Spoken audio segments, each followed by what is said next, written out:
तो हेलो दोस्तों, मैं हूं आपका दोस्त और होस्ट सुनील और आप सुन रहे हैं सुनील हॉरर स्टोरी। कहानी को देखने से ज़्यादा सुनने में मज़ा आता है, तो अपने हेडफोन लगा लीजिए। आज की कहानी है पुराना घर। तो कहानी को शुरू करते हैं। मैं बचपन से ही उस पुराने घर में ही पड़ा बड़ा था। घर बहुत बड़ा था और चारों तरफ पेड़ पौधे लगे हुए थे और सामने ही एक बड़ा सा आंगन था। लेकिन अब सालों बाद वह घर सिर्फ एक वीरान ही पड़ा है। हम वहाँ नहीं रहते, अब हम शहर आ चुके हैं। मुझे आज भी याद है कि उस घर में मेरा बचपन बीता था। खेलना कूदना हंसना रोना सब वहीं बीता था मेरा बचपन सारा। लेकिन समय के साथ घर भी बदल गया। कुछ साल पहले वहाँ पर कुछ किराएदार रहने लगे, लेकिन एक एक कर सभी वहाँ से भाग खड़े हुए। वजह तो कोई जानता ही नहीं। कुछ किराएदार कहते हैं कि घर में आवाज़ें आती थी और कुछ किराएदार कहते हैं घर में अजीब घटनाएं होती थी। कुछ लोगों को तो मानना था कि वहाँ कुछ अनहोनी होने वाली है, हमें ऐसा लगता था। लेकिन सबसे खौफनाक बात तो तब हुई जब उस घर के सामने कब्रिस्तान बना दिया गया। हमारे घर के सामने ही पहले वहाँ पर एक मंदिर था, लेकिन पता नहीं क्यों उसे तोड़ दिया गया और उसे कब्रिस्तान बना दिया गया। तब से ही घर में अजीब अजीब बातें होने लगी। में किसी के चीखने की आवाज़ें, दरवाजे का अपने आप खुलना और बंद होना, और कभी कभी किसी को देखने का, ये सब सुनने को मिलने लगा। मैंने कभी इन बातों पर ध्यान नहीं दिया, लेकिन जब आज मुझे एक अनजान नंबर से कॉल आया तो मेरी रूह ही कांप गई। हेलो, मैंने धीरे से कहा। पुराने घर में वापस मत आना, वरना बच नहीं पाओगे। उधर से किसी की भारी आवाज़ आई। मैंने घबराकर फ़ोन काट दिया। दिल ज़ोर ज़ोर से धड़क रहा था। कौन था वो और ये चेतावनी मुझे क्यों दी गई?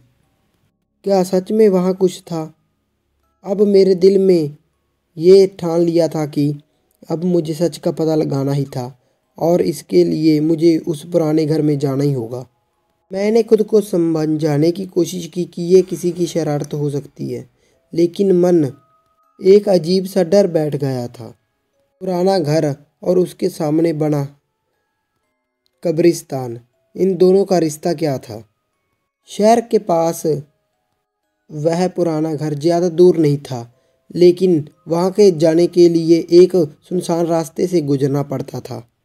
मैंने अपनी कार उठाई और वहाँ पुराने घर में निकल पड़ा। रास्ते में हल्की हल्की ठंड थी, हल्का हल्का कोहरा भी था, जिससे माहौल और भी अजीब लगने लगा था। जैसे जैसे मैं पुराने रास्ते से होकर गुजर रहा था, बचपन की यादें ताज़ा हो रही थी।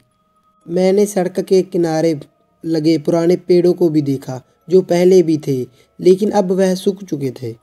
कई तो जगह टूटी हुई वीरान सड़कें और अंधेरा था। सब कुछ डरावना लग रहा था। रास्ते में मुश्किल से ही कोई गाड़ी दिख रही थी। जैसे ही मैं आगे बढ़ा, रास्ते में एक पुराना कुआं आया। ये वही कुआं था जिसके बारे में मैं आपको बताना चाहता हूँ। यहाँ मैं बचपन में अपने दोस्तों के साथ खेला करता था, लेकिन आज वह इतने सालों बाद अजीब सा लग रहा था, जैसे कोई उसे देख रहा हो। मैंने जैसे ही शीशे के बाहर झाँका, ऐसा लगा कि कुएं के पास ही कोई खड़ा है, लेकिन जब मैंने ध्यान से देखा तो वहाँ कुछ नहीं था। ये सिर्फ मेरा वहम था या सच में कुछ था? थोड़ा आगे जाने के बाद मुझे सड़क के किनारे एक पुरानी झोपड़ी दिखी। ये झोपड़ी पहले नहीं थी। मैंने कार धीमी की और ध्यान से देखा। वहाँ एक बूढ़ी औरत बैठी थी। उसका चेहरा झुर्रियों से भरा हुआ था और उसकी आंखें सीधी मेरी ओर ही देख रही थी। मैं थोड़ा डर गया और गाड़ी तेज कर दी, लेकिन जब मैंने आगे बढ़कर शीशे में पीछे देखा तो वह बूढ़ी औरत सड़क के बीचों बीच ही खड़ी थी। मैंने एक झटके से ब्रेक मारी, लेकिन जब मैंने दोबारा देखा तो वहाँ कोई नहीं था। क्या मैं कुछ ज़्यादा सोच रहा हूँ? ये मेरी आंखों का धोखा है? मैंने फिर से ध्यान से आंखें बंद कर अपने दिल को समझाया। अब मेरे पास कोई रास्ता ही नहीं था, मुझे आगे बढ़ना था। जैसे ही मैं पुराने घर के करीब पहुंचा, हल्की हल्की ठंडी हवा चलने लगी। वातावरण में एक अजीब सा सन्नाटा था और अब मैं अपने बचपन के वो डरावने मकान के सामने खड़ा था। दूसरी तरफ ठंडी हवा मेरे बदन में अजीब सा एक सिरहन पैदा कर रही थी। चारों तरफ सन्नाटा था, बस कहीं दूर से झंगूरों की आवाज़ आ रही थी।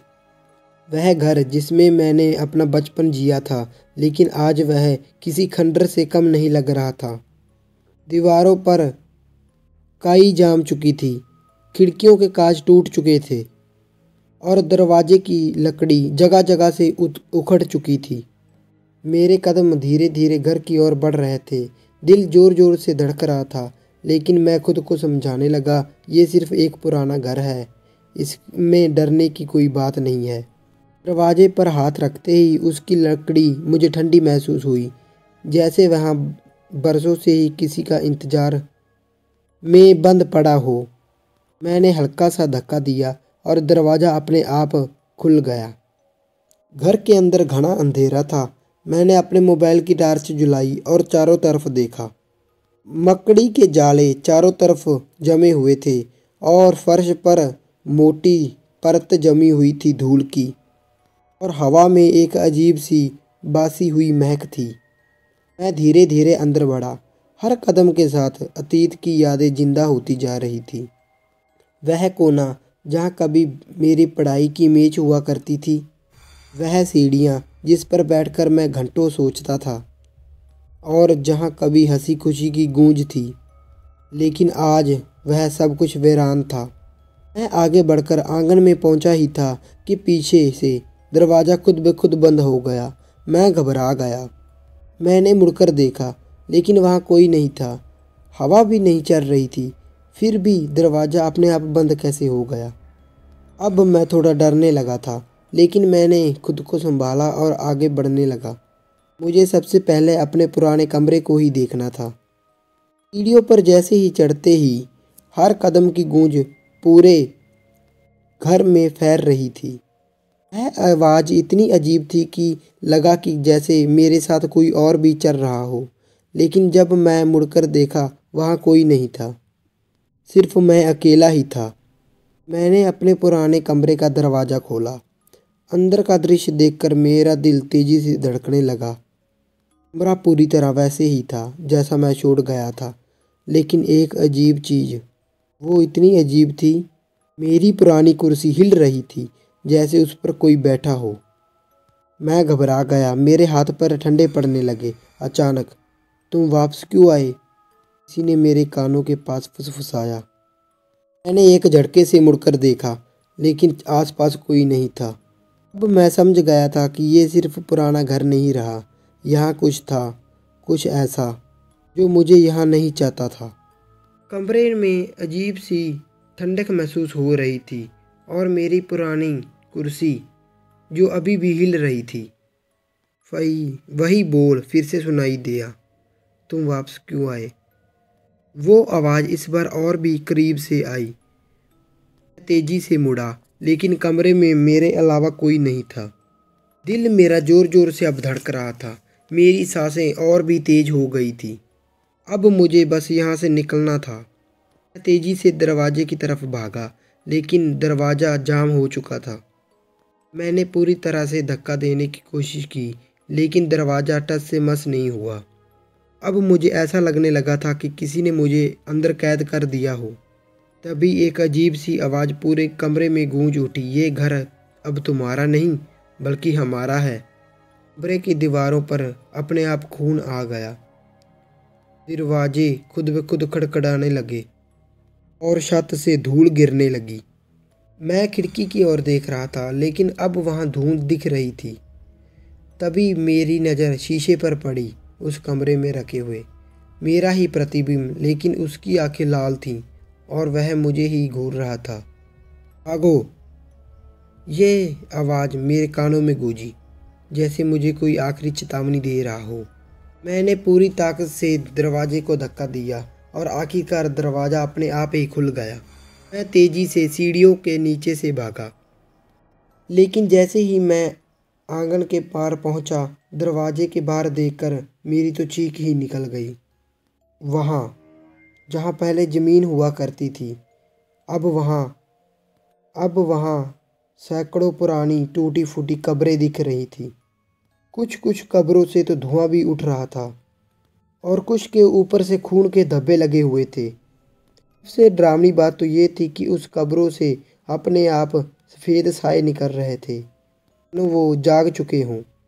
मैं तेज़ी से भागने लगा, लेकिन मेरे पीछे से किसी की आवाज़ बढ़ने लगी, रुक जाओ, अब तुम यहाँ से नहीं जा सकते। अचानक एक ठंडी हवा का झोंका मेरे पास से गुजरा और मुझे महसूस हुआ कि किसी ने मेरी कसकर पीछे से गर्दन पकड़ ली हो। मैं ज़ोर से चीखा और किसी तरह खुद को छुड़ाया। अब मेरे पास सिर्फ एक ही रास्ता था, भागो, जितनी तेज़ हो सकता है भागो। मैं बिना पीछे देखे कब्रिस्तान को पार किया और फिर से अपनी कार की तरफ दौड़ा और फिर से पीछे नहीं देखा। जैसे ही मैंने अपनी कार का दरवाज़ा खोला, मुझे शीशे में एक पीछे से दरवाज़ा दिखा जो खुल रहा था और उसके पीछे से एक डरावना चेहरा दिखा। चेहरे के साथ लाल आंखें थीं जो मुझे ही देख रही थी। मैंने झट से कार स्टार्ट की और पूरी ताकत से एक्सीलेंट दबा दिया। कार तेज़ी से उस घर और कब्रिस्तान को पीछे छोड़ती चली गई। अब मैं थोड़े टाइम बाद शहर पहुंच चुका था, लेकिन दिल अब भी तेज़ी से धड़क रहा था। मैंने गाड़ी रोककर गहरी सांस ली। मैंने डरते डरते फ़ोन देखा, तभी मेरा फ़ोन बजा, वही अनजान नंबर। थरथराते हुए हाथों से मैंने कॉल उठाया। उधर से एक भारी आवाज़ आई, तुम बच गए, लेकिन यहाँ दोबारा मत आना। लेकिन इस बार हम तुम्हें छोड़ेंगे नहीं, यहाँ भूलकर भी मत आना। मैंने झट से फ़ोन काट दिया और गाड़ी दौड़ा दी और मैंने दिल में कहा, अब मैं कभी भी उस पुराने घर की ओर कभी नहीं जाऊँगा, कभी भी नहीं। और इस तरह मेरी जान बची। क्या वहाँ कुछ सच में था या मेरा वहम था? तो दोस्तों, आपको लगी कैसी कहानी? लाइक शेयर कमेंट ज़रूर कर दें और चैनल को सब्सक्राइब कर लें। ऐसी और कहानियों के लिए मिलते हैं इससे भी डरावनी कहानी में। ओके।